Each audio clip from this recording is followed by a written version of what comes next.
여러분 안녕하세요. 저희는 밥과 페니 부부입니다. 돈 보스코 신부님에 관한 얘기는 지난 150년간 수많은 아이들을 매혹시켜 왔습니다. 돈 보스코는 19세기 가톨릭 교회의 자랑이었죠. 요한 멜키오 보스코는 1815년 8월 16일 이탈리아 북부의 한 농촌 마을 베키에서 태어났습니다. 그의 부모는 프란치스코와 말가리다였습니다. 가진 땅으로는 가족을 부양할 수 없어 프란치스코는 부업에도 힘써야 했습니다. 그래서 소자기를 하는 동안 폐렴에 걸려 죽고 맙니다. 그때 요한은 2살이었죠. 여느 안악이었다면 주저앉았겠지만 말가리다는 그렇지 않았고 병상에 누운 시어머니와 양아들과 자기 2 아이를 부양했습니다. 아이들은 투정 부리지 않았죠. 그럴 수 없었습니다. 이들에게는 삶의 여유가 없었던 겁니다. 모두 열심히 일하고 조금만 먹으며 고된 삶의 역경을 견뎌야만 했습니다. 그들은 육체적으로나 영성적으로 강했죠. 요한은 4살 때부터 일을 시작했다고 해요. 돈 보스코는 예지몽, 계시, 예언의 축복을 받았습니다. 처음 꿈을 꾼 것은 나이 9살 때였죠. 너무나 강렬한 꿈이어서 그는 1년 후에도 정확하게 기억할 수 있었습니다. 꿈속에서 그가 아이들과 놀고 있는데 이들은 웃고 떠들고 또 욕하고 있었습니다. 예수님께서 나타나셔서 그들을 사랑함으로써 욕설을 하지 않게 할 수 있다고 하셨죠. 그리고는 이를 이루기 위해 요한이 할 일을 성모님께서 알려주실 거라고 하셨습니다. 정말 성모님께서 나타나셔서 말씀을 해주셨죠. 예수님의 말씀을 다시 확인해 주셨어요. 그래서 여름 일요일 오후마다 아이들이 모두 밖에 나가 놀고 있을 때면 요한은 이들의 관심을 모아 즐겁게 해주면서 기도로 인도할 방법을 고민하다 요한의 집 근처 공터 구석에 있는 나무 사이에 밧줄을 매달았고 손 속임수를 쓰고 공을 돌리고 밧줄을 타고 제주를 넘었습니다. 이와 동시에 요한은 묵주 기도를 이끌면서 짧게나마 강론도 했죠. 이것은 신부님의 강론을 빌려온 것이었습니다. 수많은 아이들이 이 쇼를 보러 모여들었습니다. 하느님과 교회를 사랑하는 요한의 마음이 일대에 잘 알려지게 됐습니다. 요한은 성체성사로 예수님을 모시고 싶어 했지만 적어도 12살, 13살이 되기 전까지는 영성체를 할 수 없었어요. 그러나 요한에게는 예외가 적용되어 10살이 되었을 때 첫 영성체를 할 수 있었습니다. 요한의 사제 성서는 이미 기정사실이었지만 11살이 되어도 학교에 갈 수 없었습니다. 요한은 교회와 관련된 것을 모두 배우고 싶어 했지요. 총명한 머리에 뛰어난 기억력을 갖췄지만 주위에는 지성을 자극할 만한 것이 없었습니다. 그래서 주님께서 돈 콜라소 신부를 스승이자 조언자로 보내셨지요. 콜라소 신부는 지식을 배우러 갔지만 사제의 성품도 배우게 됩니다. 이것을 시작으로 돈 보스코는 계속 학업을 쌓아나갔고 신학교를 거쳐 마침내 사제의 길에 올랐습니다. 그러나 얼마 지나지 않아 콜라소 신부가 선정하죠. 요한이 사제가 되는 길에 왜 주님께서 수많은 고난을 주셨을까요? 그는 온갖 굴욕을 모두 다 겪었습니다. 요한보다 훨씬 나이어린 그분들은 그를 바보라 여기며 촌뜨기라 놀렸죠. 촌스러운 옷을 입는다며 선생들조차 그를 깔보았습니다. 요한은 일생 동안 13명을 합친 것보다 더 많은 직업을 배우고 거쳤습니다. 학업을 계속하는 동안에도 사탕장수의 구두수성공, 식당 매니저, 양복장이, 광대, 고개사 등의 일을 계속했죠. 그러다 운명의 순간이 다가옵니다. 막다른 골목이었죠. 그제야 비로소 여러 가지 일을 모두 익히고 이 일을 통해 겨우 학비를 댈 수 있게 됐는데 신학교에 들어가고 나니 그럴 수가 없었어요. 어떻게 해야 할지 몰랐죠. 그는 수도회 입회까지 생각합니다. 수도회에선 학비를 지원해 주니까요. 이는 주님 뜻이 아니었죠. 거의 마지막 순간 돈 파카소라는 젊은 사제가 돈 보스코의 세계에서 큰 역할을 하게 되는 이분이 교구 신학교에 들어갈 수 있을 때까지 기다리라고 조언을 합니다. 요한이 그러기로 하자 여기저기에서 돈이 들어왔습니다. 큰 돈은 아니었고 요한이 가까스로 생계로 꾸려나갈 수 있을 정도였죠. 모자란 돈은 성당지기가 되어 장학금으로 충당했는데 그저 작은 월급이라 큰 도움이 아니었습니다. 신학교를 마칠 즈음 요한은 또 다른 꿈을 꿉니다. 요한은 그때 베키집으로 돌아와 있었는데 이곳은 대도시로 바뀌어 뛰고 달리고 또 욕설을 해대는 젊은이로 넘쳐나고 있었죠. 요한은 이들의 욕설을 견딜 수 없었습니다. 그래서 욕을 그만하게 하려고 다가갔지만 아무도 귀 기울이지 않아 그들을 잡아 흔듭니다. 아이들이 그를 때리자 그도 아이들을 때렸고 요한은 그만 물러서고 맙니다.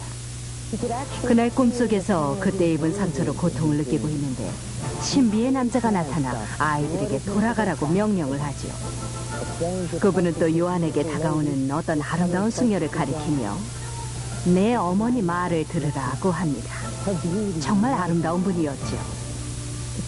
숙녀는 아이들의 마음을 얻고자 한다면 때리지 말고 아이들의 선한 면에 호소하라고 하십니다. 요한이 그 말씀대로 하자 한 차례 변화가 일어났죠. 아이들은 거친 동물처럼 변했다가 온순한 양떼가 되었습니다. 요한은 빨리 신학교를 나와 투린의 아이들을 위해 일하고 싶었습니다. 그래서 불가능에 가까운 일에 도전하죠. 3학년이 끝나갈 때쯤 요한은 여름방학을 이용해 4학년 신학과정을 공부하게 해달라고 주교께 청합니다. 그리고 허락을 받았죠. 그래서 여름 내내 열심히 공부했고 1840년 가을 학기가 시작되었을 때 4학년 과정 시험을 치렀습니다. 뛰어난 성적으로 시험을 통과한 그는 1년을 건너뛰고 바로 5학년이 되었죠. 1841년 6월 5일 요한은 투린 대성당에서 사제 서품을 받습니다. 그 유명한 돈 보스코라는 이름도 이때 받게 됐죠. 서품을 받자마자 돈 보스코에게는 투린 교구 곳곳에서 여러 종류의 자리를 맡아달라는 갖가지 요청이 쇄도했습니다. 그래서 영성 제도 신부인 돈 카파소께 도움을 청했답니다. 카파소 신부님은 그 어떤 요청도 받아들이지 말고 대신 투린에 남아 신학 공부를 계속하라고 말씀하셨다고 합니다. 서품 받을 당시 이탈리아에는 반성직주의가 팽배했고 그래서 돈 카파소는 제자들에게 평신도들과 함께하며 그 생활에 익숙해질 것을 권했죠. 돈 보스코에게 이는 충격이었습니다. 투린 시가지를 걸어보기 전까지 그는 아이들이 처한 상황을 잘 알지 못했는데 거대한 노동자 계급의 개토, 극빈 지역으로 변해 있었죠. 위생 간염이라고 없는 단칸방에서 두세 가구가 함께 살고 있었고 슬럼지구 어디에서건 어린아이들이 방치된 채 끔찍한 생활을 하고 있었습니다. 원죄 없이 잉태되신 복되신 동정 마리아 대축일이 출발이었습니다. 그가 미사를 기다리는데 성당지기가 누더기를 걸친 소년을 밖으로 내쫓는 게 보였죠. 돈 보스코는 그 소년을 다시 불러오게 해 아이의 긴장을 풀어주기 위해 노래나 휘파람을 불 수 있는지 물어봤다고 해요. 그러자 경계를 푼 아이가 환한 미소를 지었습니다. 돈 보스코는 이 아이에게 교리를 가르쳤고 수업이 끝난 후 다음 주에 다시 오라고 말씀하셨어요. 아이도 그러기로 했죠. 돈 보스코는 친구를 데려오라고 하셨답니다. 그렇게 시작된 거죠. 다음 주에 9명에서 12명이 됐고 그는 투린의 피리 부는 사나이가 됐답니다. 그런 식으로 돈 보스코가 모은 아이들이 매주 100명이나 됐죠. 이들을 어디에 수용할까? 이 문제가 그의 평생에 걸친 숙제가 됐습니다. 항상 공간도 부족했고 도움의 손길도 부족했죠. 돈 보스코는 일요일마다 미사와 교리를 위해 아이들을 불러 모았습니다. 여기에는 재미도 있었죠. 같이 놀고 소풍도 가고 돈 보스코가 어려서 이름을 날렸던 고개도 들렸습니다. 진정한 관계를 맺은 거죠. 아이들을 신경 쓰지도 않던 이 세상에 진심으로 돌봐주는 사람이 생긴 겁니다. 돈 카파소도 최대한 도왔습니다. 돈 보스코와 아이들이 신학교 안마당을 이용할 수 있게 해주셨죠. 하지만 돈 보스코 신부님이 이 학교에서 3년 과정을 마치고 나자 아이들도 같이 떠나야 했습니다. 이때 학생 수는 거의 150명이었습니다. 많은 이들이 돈 보스코와 아이들을 위해 자기 건물을 모임 장소로 제공했습니다. 하지만 한 번 모임을 가지고 나면 대개 다시는 장소를 제공하지 않았어요. 돈 보스코는 안 해본 일이 없습니다. 아이들을 모두 모아 시외로 나가 미사를 지내도 좋다고 허락받은 곳은 가기도 했습니다. 미사가 끝나면 마음껏 놀 수 있는 들판으로 옮겼지요. 그리고 나서 무리를 지어 다시 성당으로 돌아왔습니다. 400명이나 되는 아이들이 행진을 벌였다는 말씀이지요. 던 보스코는 반동으로 몰렸습니다. 아이들에게 반역을 가르친다고 비난을 받았죠. 일요일이면 사복 경찰이 그를 쫓아 들판까지 나와 반역적인 일을 벌이는지 감시했습니다. 눈에 띄지 않으려고 애를 썼지만 정체가 훤히 드러났죠. 던 보스코는 조용히 강론을 하셨고, 그러면 경찰은 가까이 다가왔죠. 이걸 원하셨어요. 경찰을 위한 강론이었거든요. 돈 보스코께 이 모임을 해산하고 아이들을 각 교구로 보내 영성을 기르게 하라는 사람도 있었습니다. 하지만 거리의 소년들인 이 아이들에겐 교구가 없었지요. 돈 보스코가 수렁에서 꺼내주기 전까진 성당에 가본 적이 없었습니다. 게다가 이들이 성당과 어떤 관련이 있다 한들 이들에게 손을 내밀어 사랑을 베풀 신부가 없었지요. 어려웠던 그 시절을 회상하며 그는 이렇게 말합니다. 이들을 바라보고 이들이 내 인생에 얼마나 큰 수확일지를 생각하니 심장이 찢어지는 것 같았다. 도와줄이 하나 없었고 내 건강은 엉망이었으며 불쌍한 내 어린 양들을 쉬게 할 장소도 없었다. 그러나 일요일에 아이들이 모일 들판을 빌립니다. 하지만 지역민들의 항의가 거세어 땅 주인이 계약을 파기하고 말았죠. 돈 보스코에게 2주의 유예기간을 주었는데 그동안 다른 곳을 찾는 건 불가능했어요. 한 주가 지나도 2주가 지나도 마땅한 장소는 없었습니다. 마지막 일요일 아이들을 들판으로 데려간 그는 능력의 한계를 느꼈습니다. 노는 시간에 아이들 사이를 다니며 그는 오 하느님, 일요일에 어디로 아이들을 모이게 해야 할지 가르쳐 주십시오라고 기도를 합니다. 돈 보스코가 이렇게 기도를 하자 어떤 한 노신사가 들판 한가운데로 다가와 오라토리오란 부지가 있다 하죠. 그래서 부지를 보러 그를 따라갑니다. 그곳에는 다 무너진 헛간이 있었습니다. 그것은 돈 보스코가 생각한 것과 거리가 멀었고 문을 열기 위해선 몸을 숙여야 했으며 지붕은 구멍투성이었죠. 노신사에게 이런 것들을 말하자 그는 아무 문제 없다며 고치겠다고 대답했습니다. 돈 보스코 신부님은 10달 사이에 5군데에서 쫓겨나 상심이 큰 상태였어요. 그래서 조심스레 임대할 수 있는지 묻자 노신사는 일요일까지 준비가 될 테니 임대를 할 수 있다고 대답하죠. 주님께 찬. 돈 보스코는 아이들에게 달려가 방금 일어난 기적을 들려줍니다. 이제부터는 한 곳에서 계속 만날 수 있다는 소식을 말이죠. 다음 일요일부터 가능했죠. 아이들의 환성이 푸린 저녁에 울려 퍼집니다.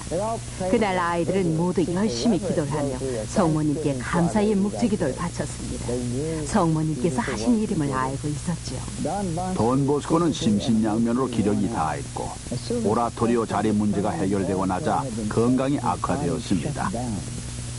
아버지의 목숨을 앗아간 것과 똑같이 폐렴에 걸려 자리에 눕고 만 겁니다. 중태에 빠져 계속 자리를 보존하다가 종부 성사까지 받게 되었다고 하죠. 신부님의 가르침을 잘 받은 아이들은 성당에서 끊임없이 기도를 했습니다. 또 약속도 했죠. 착하게 행동할 것, 미사에 참석하고 고백을 하고 이웃을 사랑할 것 등 주님을 감동시키기 위해 노력합니다.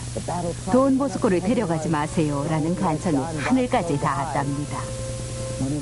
돈 보스코 신부님께서 돌아가실 것 같자 그의 친구 중 하나인 보렐 신부님께서 그의 병상을 내내 곁에서 지키다가 이렇게 말씀하셨습니다. 아이들에겐 자네가 필요하네. 주님께 도움을 청하게. 나를 따라 이렇게 기도를 하라고. 주님, 제발 저를 낫게 해주십시오. 제 아이들의 이름으로 기도합니다라고 말했어요. 돈 보스코께서는 이 기도를 따라했고 다음날 고열이 내리면서 다시 일을 시작할 수 있었습니다. 돈 보스코는 숙소와 소성당과 마당이라는 세 가지 측면에서 오라토리오 계획을 세웠습니다.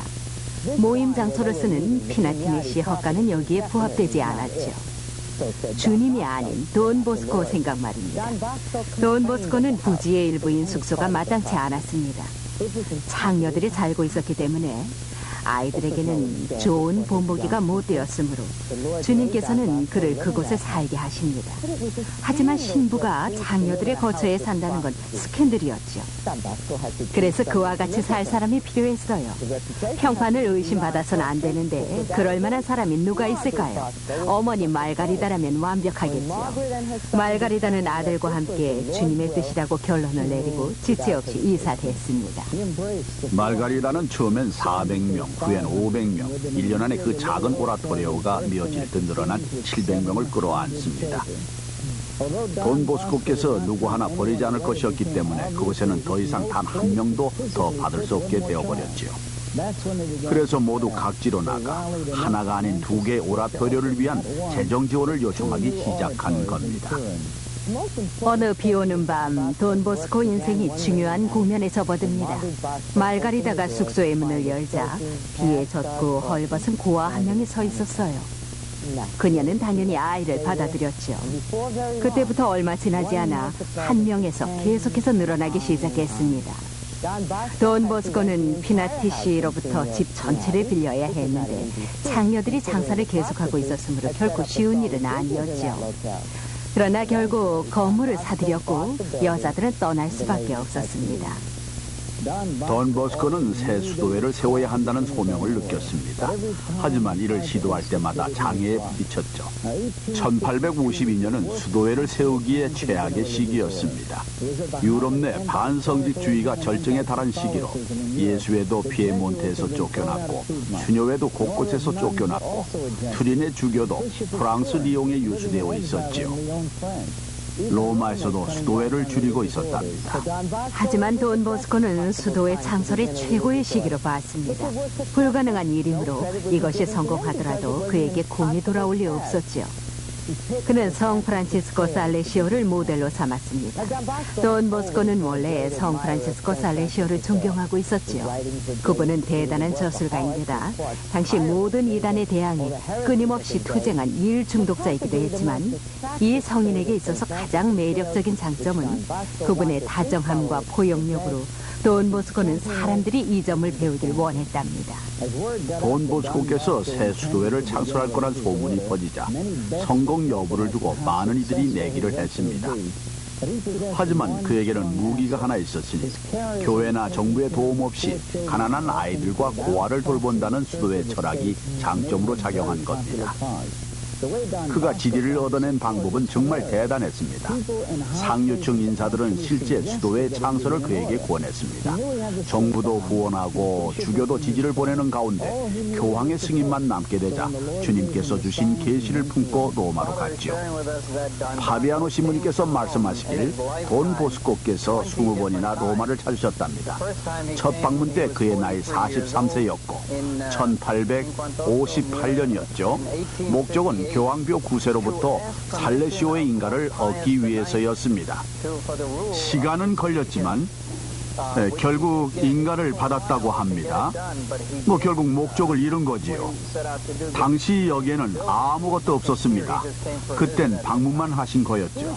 일 그리조 얘기도 해야겠죠. 돈 보스코의 수호천사였다고 하는 회색계 말입니다. 돈 보스코를 싫어하는 사람도 많았지요. 그래서 그의 목숨을 노리는 일도 정말 많았습니다. 반종교단체나 정치단체가 그의 목숨을 노렸습니다. 그 즈음에 일 그리조를 만나게 되는데요. 그 개가 어디서 나타난 건지 어디로 사라진 건지 아무도 모른답니다. 첫 번째 일화는 돈 보스코께서 1854년 늦게 귀가할 때의 일입니다. 시내 우범지대를 지나고 있는데 앞서가는 남자 2명이 자신과 보조를 맞춰 천천히 걷는 겁니다. 그가 빨리 걸으면 그들도 빨리 걷고 늦게 걸으면 그들도 그랬지요. 그가 길을 건너자 그들도 따라왔고 위험에 빠진 게 확실해집니다. 그가 뒤돌아서자 그들이 덤벼들어 검은색 망토를 뒤집어 씌웠죠. 격렬한 반항도 소용없이 그들이 그의 입에 천조각을 밀어넣으려 하자 갑자기 어디에선가 커다랗고 무시무시하게 생긴 회색개가 어둠을 뚫고 나타나 맹렬히 달려들었습니다. 으르렁거리는 소리가 늑대나 곰 같았는데 돈 보스코를 공격한 이에게 덤벼들었습니다. 두 남자는 온몸을 떨면서 황급히 도망을 갑니다. 일 그리조는 이를 쫓지 않고 돈 보스코의 곁에 머물죠. 그때부터 돈 보스코께서 늦게 귀가하는 밤에는 마지막 건물을 지날 때쯤 일 그리조가 나타나 집까지 따라오곤 했습니다. 돈 보스코는 이 개가 어디에서 온 건지, 왜 30년씩이나 자기 주위에 머문 건지 별 말씀이 없으셨답니다. 일 그리저는 무엇이었을까? 그를 봤다는 살레지안이 많은데 그가 어디서 온 건지 조사된 것은 없지만 몇 가지 이론은 있지요. 1879년 돈 보스코께서 그를 천사라고 부르는 건 우스울 수도 있지만 범상한 개는 아니라 하셨는데, 하지만 이 개가 천사가 아닐 이유는 없지 않을까요? 돈 보스코께 일어난 일들로 인해 너무도 위대한 성인으로 느껴져 그가 실존 인물이 아닌 듯 생각되기도 합니다. 그 가운데 몇 가지 일을 여기서 언급하도록 하죠. 그 일들 뒤엔 주님께서 계신답니다. 그래서 교황 레오 11세께서는 돈 보스코 성인의 생에서 초자연은 자연스러운 일이 되고 비범은 일상이었다고 하셨죠. 주님께서 종종 꿈을 이용하여 돈 보스코를 인도하시고 지도하시고 확신을 주셨으므로 교황 벼 9세는 이 꿈들을 기록하라 하셨죠. 9년이 지나도 돈 보스코가 기록하지 않은 것을 보고 다시 명령을 내리실 정도였습니다. 이 임무는 다른 무엇보다 중요하다. 나머지는 미뤄두고 내 꿈을 기록하라고 말하신 겁니다. 그 꿈의 내용은 대부분 그의 일생, 사명, 아이들과 수도에 관한 것이었습니다. 거의 모든 꿈에 성모님께서 나타나셨죠. 돈 보스코의 여러 꿈 가운데 페니와 제가 자주 인용하는 것은 그가 1862년 5월 30일 아이들에게 얘기해 주신 꿈입니다. 폭풍이 치는 바다에 거대한 기둥 2개가 있고 두 기둥 사이에 교회라는 커다란 배가 있고 그리스도의 대리자 교황이 키를 잡고 있었죠. 주위에는 작은 배들이 있는데 적선도 있고 우리배도 있지만 모두 전투 태세를 갖추고 있었어요.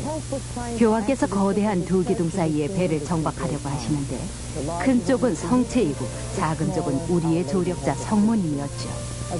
밤새 전투가 계속되는데 교황께서 부상을 입습니다. 다시 일어섰지만 죽임을 당하고 적선들로부터는 환호성이 들려왔습니다. 하지만 새 교황이 자리를 대신하시죠. 결국 교황께서는 성체와 성모님 사이에 교회라는 배를 정박하는 데 성공하십니다. 그러면 적선들은 패배를 당하고 우리 배들이 승리와 기쁨의 환호성을 울리는 동안 황급히 도망을 가죠. 그러면 바다엔 고요가 찾아옵니다. 저는 이 꿈 이야기를 처음 읽었을 때부터 돈 보스코 시대보다는 요즘의 교회 현실에 더 부합된다고 느꼈습니다. 이 꿈은 우리 교회의 위대한 힘을 따르라는 주님의 지시가 아니겠습니까? 성체 속 그리스도의 몸과 천주에 모이신 성모님을 그리스도의 대리자와 함께 따르라는 거죠. 1888년 1월 31일 마침내 돈 보스코께서 예수님께 영혼을 바칩니다. 선종하시고 46년 후인 1934년에 돈 보스코께서는 공식적으로 성인 품에 오르셨죠.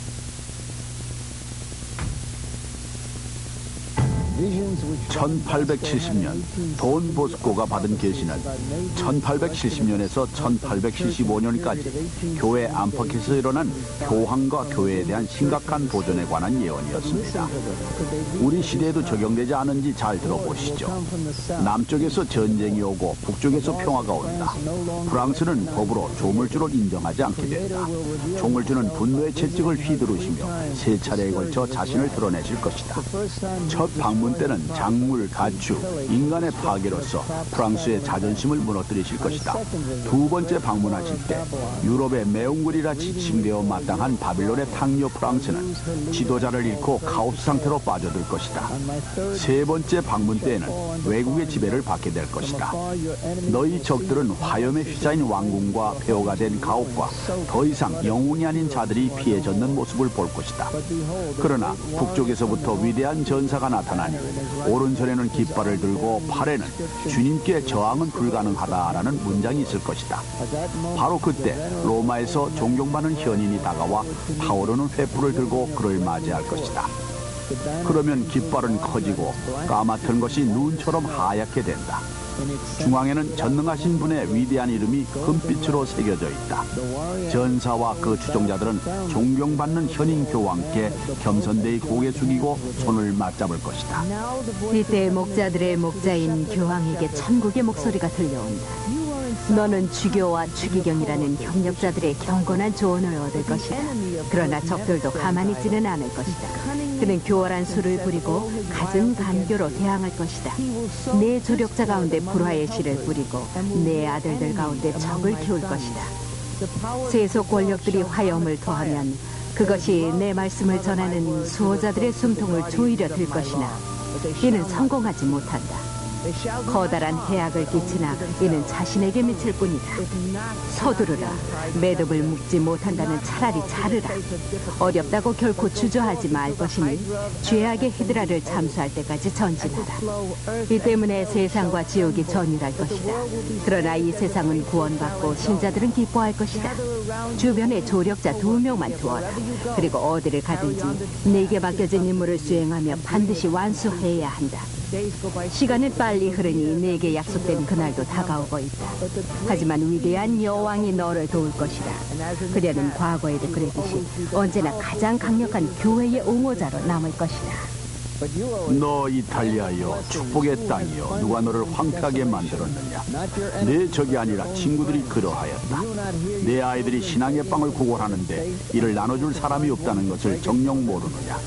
그렇다면 나는 목자들을 내치고 양떼를 흩고 모세 의자에 있는 자들로 하여금 좋은 풀밭을 찾아 양떼는 그들의 말에 귀 기울이며 배불리 먹게 하리라. 양떼와 목자 모두에게 내 손은 무거울 것이니 기아와 역병과 전쟁이 생겨 어미들은 아들과 남편이 외국 땅에서 흘린 피로 울부짖게 된다. 감사할 줄 모르고 오만한 로마에는 어떤 일이 닥칠까? 너는 너의 영광이 아닌 너의 부귀를 구하고 공경하는 지경에 이르렀다. 너의 영광이 골고타에 있음을 잊어버리고 만 것이다. 로마의 존경받는 현인은 이제 늙었다. 그는 약하고 조력자 없이 내몰렸다. 그렇게 사로잡혔으나 그의 말은 여전히 전 세계를 떨게 만든다. 로마에는 내가 4번 찾아갈 것이다. 첫 방문 때 나는 내 땅과 사람들을 칠 것이다. 2번째 방문 때는 살육과 파괴를 집집마다 가져가겠다. 그것으로도 너희 눈이 뜨이지 않으면 3번째로 내가 찾아가 너희들 옹호자들을 모조리 없앨 것이다. 아버지의 명령에 따라 공포와 혼란과 황폐가 지배할 것이다.